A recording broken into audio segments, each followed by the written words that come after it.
do something really cool and give you kind of a behind-the-scenes look here at Progressive Field. Yeah. So, have you ever, seen the Bat Boy on the field and wanted his job maybe, or wanted to know what it entails? Yeah.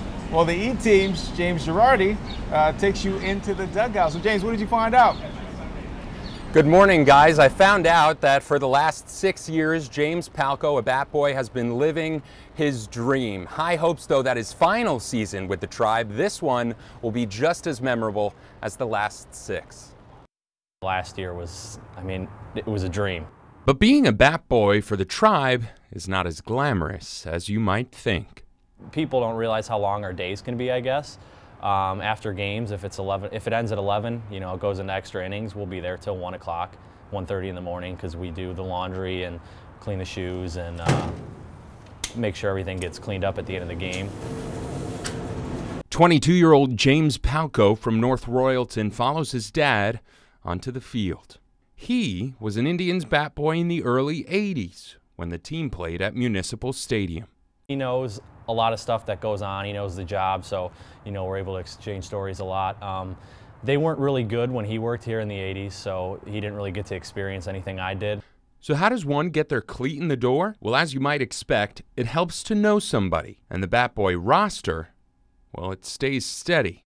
We've stayed really consistent for a while. There's been a couple new kids that have came in, but new has been kids I've worked with for 3 years. The job, it definitely has its perks. The best part is probably getting to sit there and watch a baseball game as a job. But it can be tedious. Watch a game and manager Terry Francona has a bit of a gum habit. Us Bat Boys just unwrap it and leave them a nice bucket of unpeeled gum. Paughco is finishing up his degree at Cleveland State, so this likely is his last season in the dugout. But he's not done with baseball. He has hopes to make it to the big leagues, working one day in a front office. As for this year, he's hoping the Indians give him the ultimate graduation gift.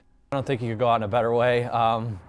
Like I said, last year was the best of my 6 years, and they lost. The only way to make it better is to win that final game.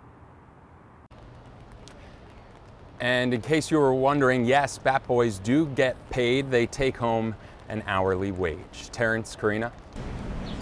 All right, James, thank you. I love that. That has to be quite the experience. And he has to get Tito's gum just right. Oh my gosh, I know. It's almost like you're part of an elite fraternity when you're one of those Bat Boys. That is so cool.